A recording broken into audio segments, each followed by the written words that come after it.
When we serve with open hands, we create a space for something to land. Part of the inspiration of that quote came from the type of preparation people need to do to show up ready to serve. Oftentimes we need to set things down that would preoccupy our attention. Maybe we need to open up our hearts in a different way and actually release one thing to pick up something else. And to pick up something else could be a paintbrush and a can of paint. To pick up something else could be, to assemble some type of food to distribute to people that are in need. It could be to pick up recycled bricks to build something in a building where people are going to be living. So it's this mindset and this symbolism that for me to serve, I need to prepare and to release and to be ready to receive. In short, our hands need to be unfolded. You are listening to the Leadership Vision Podcast, our show helping you build positive team culture. Our consulting firm has been doing this work for the past 25 years so that leaders are mentally engaged and emotionally healthy. To learn more about us, you can click the link in the show notes or visit us on the web at leadershipvisionconsulting.com. Hello, everyone. My name is Nathan Freeburg, and have you ever had one of those weekends where you know you're just going to carry it with you forever? Well, in this episode here today, I am joined by Dr. Linda and Brian Schubring to reflect on an incredible experience that they just had in Brussels, celebrating the 20th anniversary of Serve the City International, which is a global movement built on the simple idea that many people doing small things together can make a big difference. Now, at this gathering, leaders from 35 countries and 6 continents came together to honor 2 decades, that's 20 years, of kindness in action. Linda and Brian kicked off the conference with their keynote, Unfolded, the Transformative Power of Serving, exploring how acts of service can fold, unfold, and transform us, both individually and collectively. On the podcast today, we're going to talk about the energy of this event, the inspiring people that they met, and how the spirit of serving continues to ripple out across the world. This is the Leadership Vision Podcast. Enjoy.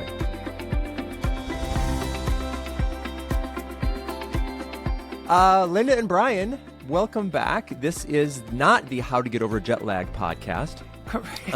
But Today's as the I day. understand it, you are upside down. How are you guys feeling? Nope, this is my no nap day. This is Okay. my 4th day home, and I'm not taking a nap today. Oh my goodness. Oh my goodness. Well, hopefully you're awake enough to be able to talk about this event because it sounds amazing. My family was recently in Brussels. Don't say brothels. My family was recently in Brussels for a brief layover when we were in Europe this summer. But I've heard it's a pretty great city. Tell me, I don't know if you have more you want to say about kind of setup to this event, but I would just love to hear about it. Some of like the energy. Brian sent me literally, I think, almost 80 gigabytes worth of video footage from your different keynotes and small group breakouts and whatever. I've sort of skimmed through some of it, but my initial take is this was a very high energy event. A lot of interesting people, very, very diverse across, the planet. Tell us a little bit about this event, and I would love to hear a little bit more about your keynote as well. Yeah.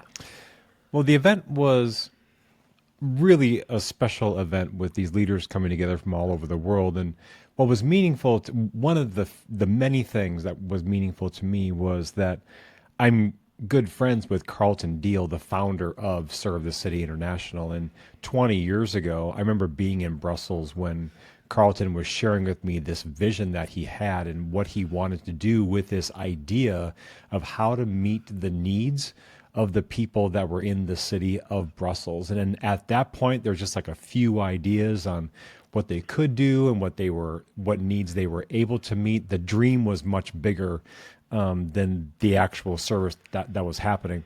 Fast forward 20 years, and to be in this space with these leaders from around the world, to see just the scale and the scope and the magnitude of the vision. At times it was mind-numbing. At other times it was very emotional to hear people tell the stories of all the different needs that they were meeting. And it was just really unique to be there with Carlton and his wife Shannon, and to know that, through the number of service projects that I've been involved in with Serve the City, that to see how it's grown over 20 years was both amazing and humbling. And there were other people there that were on the original team that had this vision for service, including a basketball player who was playing in Europe, 20 years ago. So fast forward, just this dream and this willingness to just serve people is pretty remarkable. Yeah.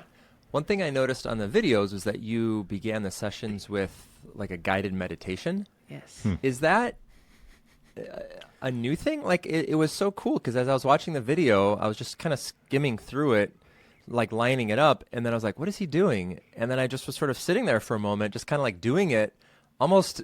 I was just like pulled in like the trance of it. Like I'm like, oh, I bet you this is a really helpful way to start a session. Like, do you do that often or is this a unique thing? We have a client that starts every one of their sessions with a mindfulness practice, and so we participate in that, and we do lead some of those for that client. My mindset was this.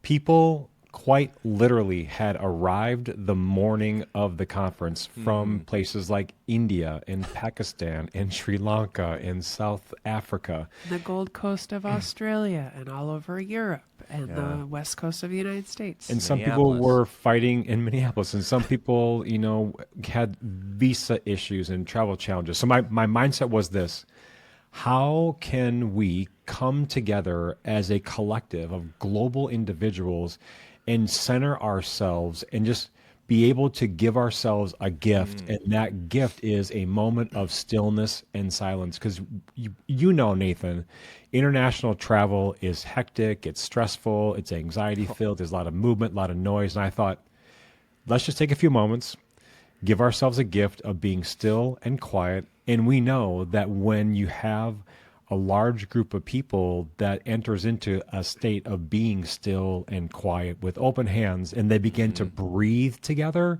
it's just something magical. Because I didn't ask people to breathe in unison, but they all were, which I thought was going to happen anyways. And you could actually hear the inhales and the exhales of this global community. It was profound. That's cool.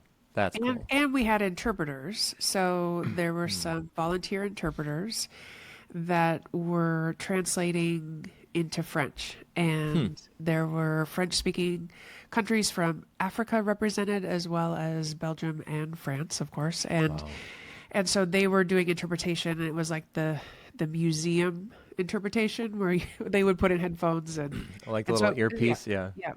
And I had told the interpreters, they're like, we'll follow along, and they were incredible.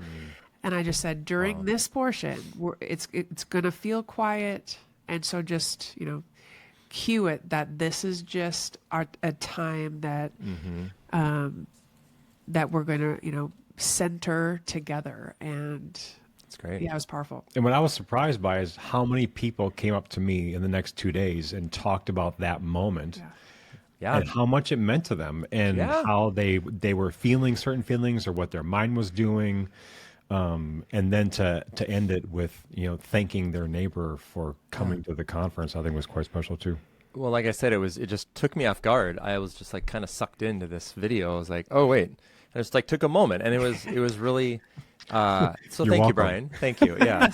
I want to talk about your keynote a little bit. Unfolded, which is based on your book. Yep. The Transformative Power of Serving.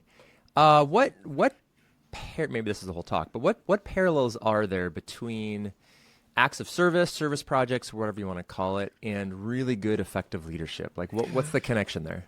There's nothing that transforms you more than serving or being served.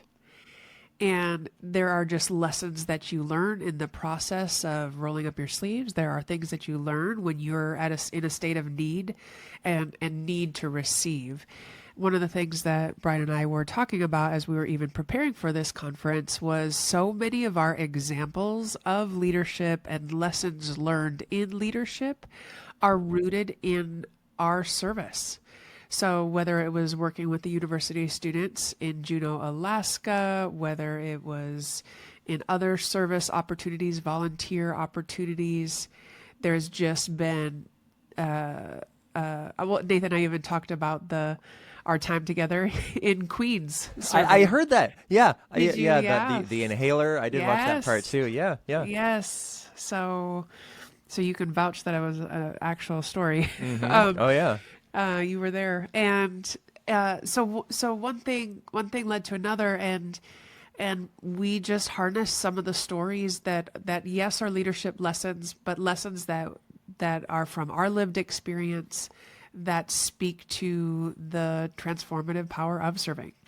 And so part of the objective for our keynote, and like we've mentioned before on the podcast, we don't do a keynote where we speak for 30, 60, or 80 minutes. We do a keynote experience where we're doing little keynote vignettes for 5 to 7 minutes, and then the group breaks up into smaller groups and talk. And the reason why that was important is because we know that many of these leaders had not been in the same room with people from different continents. We wanted to give them a chance to build relationships. We wanted to give the country leaders a chance to reflect on moments when they were serving and to remember times when they were served, and then to reimagine what it might be like to serve in new ways, and just like to give these leaders moments just for themselves, because I know that many of these people are so busy coordinating these national efforts that they rarely spend time pausing to remind themselves of what serving means to them,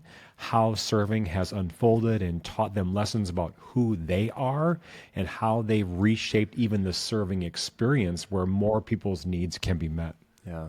And what started as one event in Brussels 20 years ago, now like the bounces of all the acts of kindness. The statistic that they were sharing was that there were 3.5 million volunteer hours that were given in 2024, impacting more than 10 million lives. Oh, that's right. That's globally, obviously. In 1 year.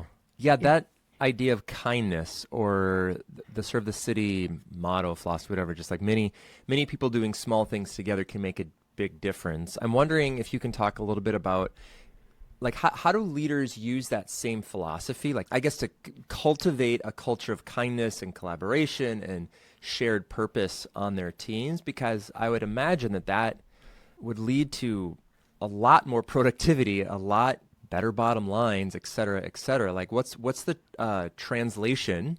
You've just talked about translation from that context to a more kind of businessy world.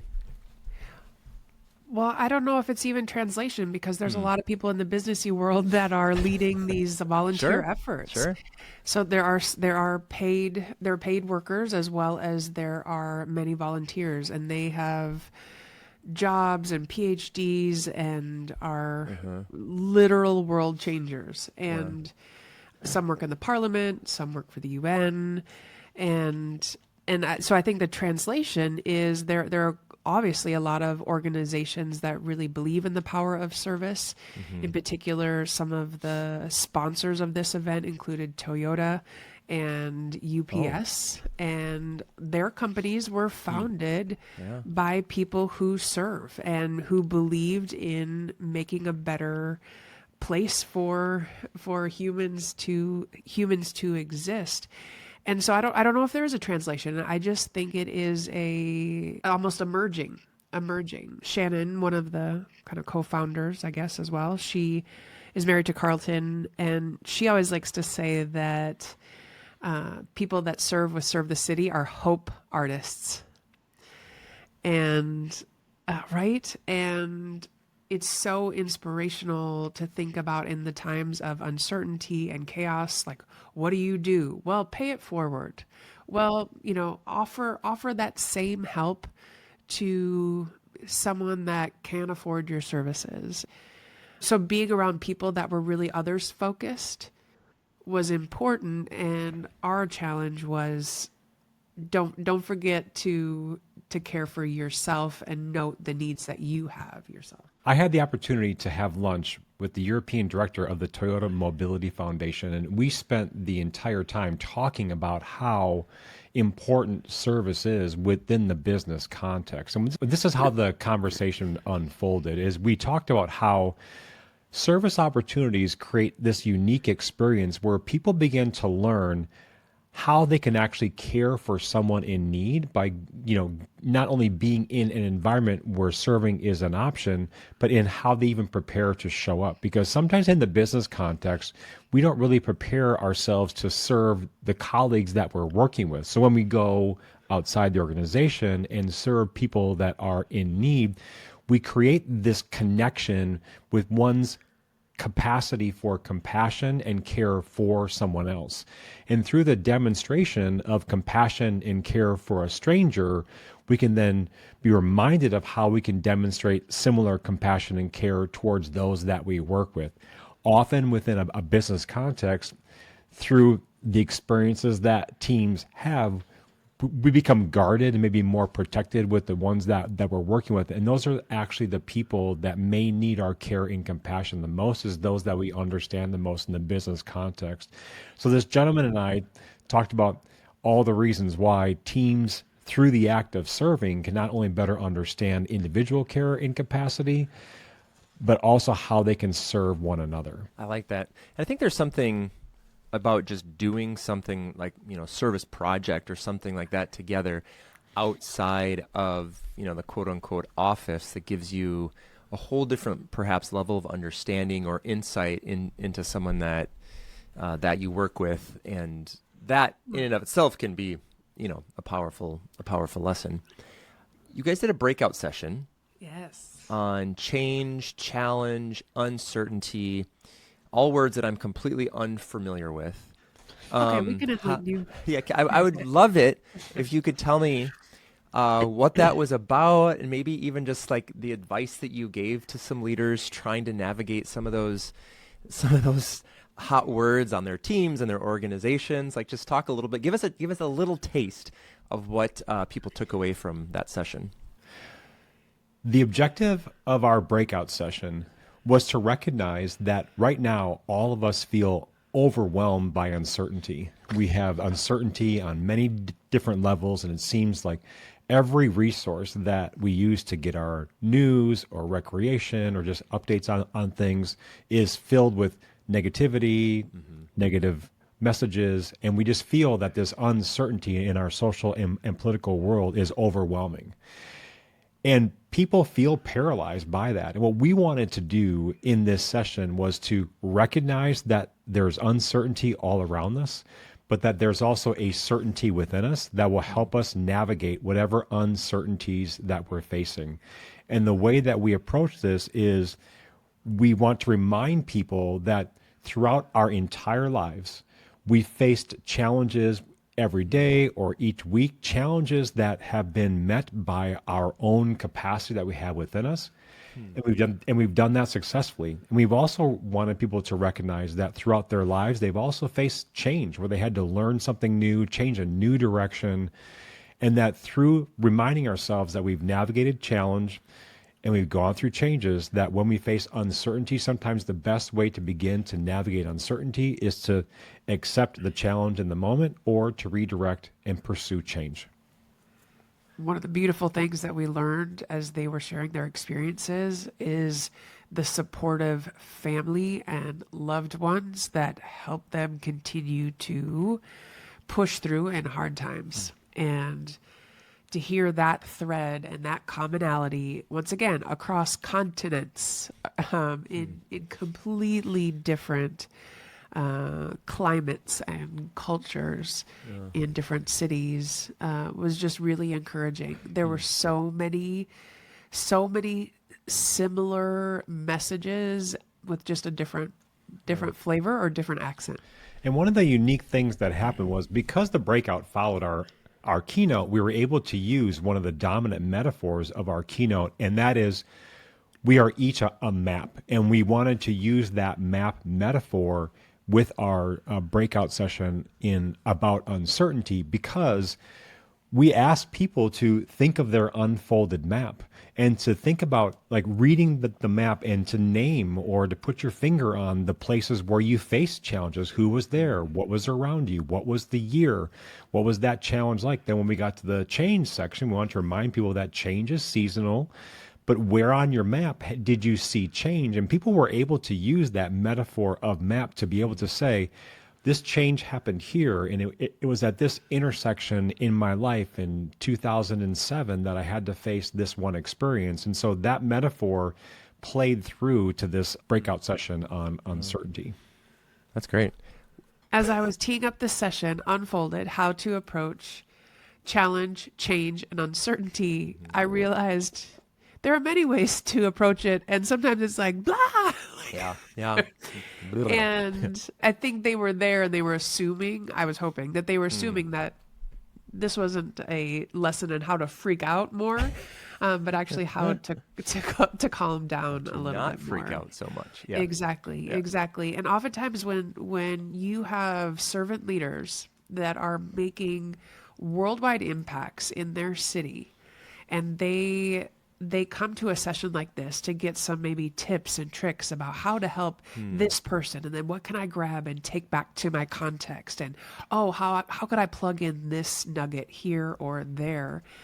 Instead, we flipped the script a bit and started to ask them about some of their needs when it comes to these topics. And not just their needs, we talked about their perspectives when they're facing challenge, change, or uncertainty, that sometimes people look for the people first, or they look for the places, and they want to orientate to their surroundings, or they're looking at the process.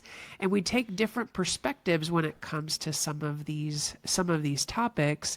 And then as we opened up different discussion groups, the learning happened when people were sharing their lived experience about how they have navigated these things very successfully. You know, as you guys were talking about change, uncertainty, challenge, and also mentioned that this is the 20th year, how do you, especially with a volunteer organization, what could you summarize or offer our listeners about how do you sustain something for that long? Like, is it such a compelling vision that Carlton has? Is it, what is it, or what can we take away from that? There is something about how Carlton Deal communicates that is clear and repeatable. So over the years, and they were recounting this as well, that over the years there has been, what is Serve the City? Well, it's a serving revolution. Even I can remember that. It's, well, what is Serve the City then? And Cross the line. And there was another, you said the cross the line one.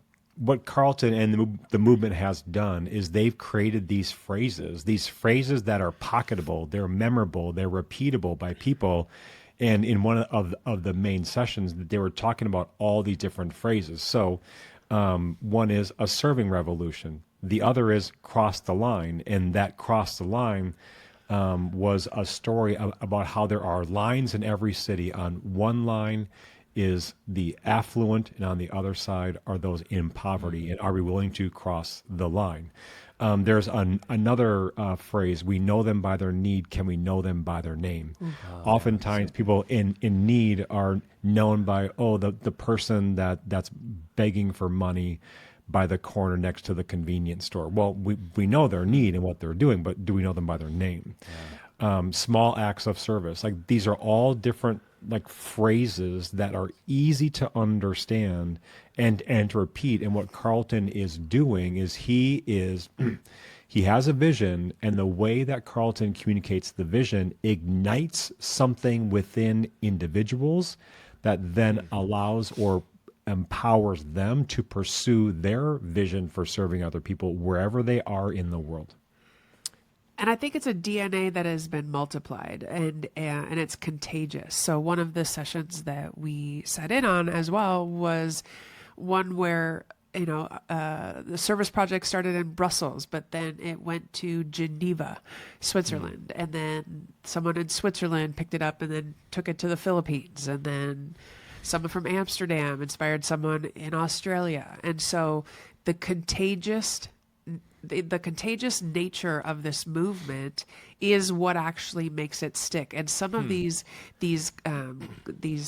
phrases or these call to actions or these memorable and pocketable phrases are truly translatable across the globe because it is grounding into human need and like the response of kindness and then they collect stories. So if Carlton left, would it survive, do you think? I think so. Yes. Right now it is steamrolling. Yeah. It's steamrolling because it's so embedded in the DNA, and I think that's the powerful nature of, there's not just these city groups. It's the Serve the City International, and so there are some people looking at the much bigger picture and the ways that they're partnering with big corporations and other people that are just trying to make a difference as well. It's almost a no-brainer. They won the NGO of the Year in Europe. Awarded by Wow. the European Union. A couple years. That's cool. In a row. I can't remember what years it was exactly, and so they're really cool. recognized. And the Serve the City logo is a hand print, and then inside the hand is like the skyline of a city, and so to see those hands and to see the cities and see people wearing their shirts from their cities in their languages In different colors. Each city has its own color. So that's so cool. It's powerful, and you feel like you're a part of something, yet you are distinct. I just interviewed Deb Dixon, who wrote the foreword to Unfolded. Correct. And one of her big things to talk about is like, how do I create a leadership team that will thrive after I'm gone? Yeah. And all that you've described seems like Carlton has done that. And this isn't a movement based on like a personality, but have a mission and kind of the shared philosophy of doing good and showing kindness and all of that. So, And several countries in Africa now, where Serve the City is, and someone stood up from Africa and just said it's going to be and almost claimed it, like Serve the City is going to be in every country in Africa by such and such date, Like 2030. wow. and which is like right around the corner. And It is. It's into 2025 now. Yeah. Okay, It's like yeah, they got yeah. 4 years. Wow. Good luck. But So- that's their vision. So it's not just. I loved because they were honoring Carlton and Shannon, this founding couple. Sure. However, they were honoring the people that are keeping it alive, and they were honoring this guy Jeremy and his team, who created an app called ServeNow, where people, and it's in 3 different cities, but in Brussels it is for sure, where you can go on and you're like, oh well, it's low commitment. I have 2 hours on Saturday. I'll click here, and you can try it. cool. And if you don't like it, you can or you could just go back every single time. And they now provided the app open source, so other organizations and that want tap to into it. want to use something like this. And they were clocking around 140,000 volunteer hours that happened through the app. So That's anyway, crazy. yeah. I'm looking at the map here. There's a chapter in Virginia, Yes. but nowhere else in the United States. That's interesting, and maybe a conversation for another time. But to kind of wrap up here, I'm curious if there's one takeaway or something that you hope our listeners will remember. I don't even know, about maybe the connection between serving others, leading well, building a culture where people can serve and thrive, and maybe it's just a summary of what we've already talked about. But I'm curious if there's kind of one takeaway. We'll put the romantic music underneath, or inspiring music. We'll put the inspiring music underneath whatever you're saying here to really make this point hit home. And go. In preparation for this time in Brussels, Brian and I were sitting in a cafe in Paris, and we didn't want to be jet lagged as we came to the conference, so we spent a little time in the City of Lights. And sitting in a cafe, we kind of penned this quote together that served to frame frame it. So Brian, why don't you read it? When we serve with open hands, we create a space for something to land.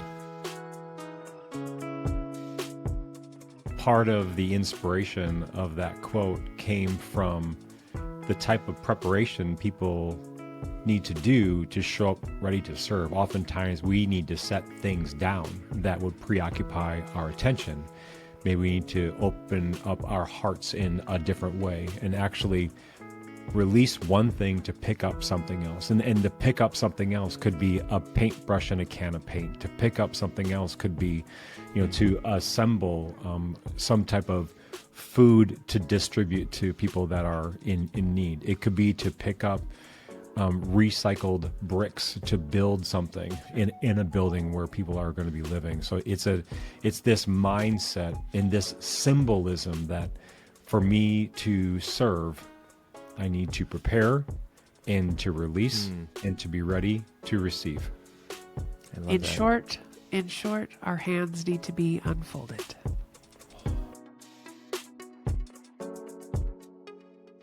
Thank you for listening to the Leadership Vision podcast, our show helping you build positive team culture.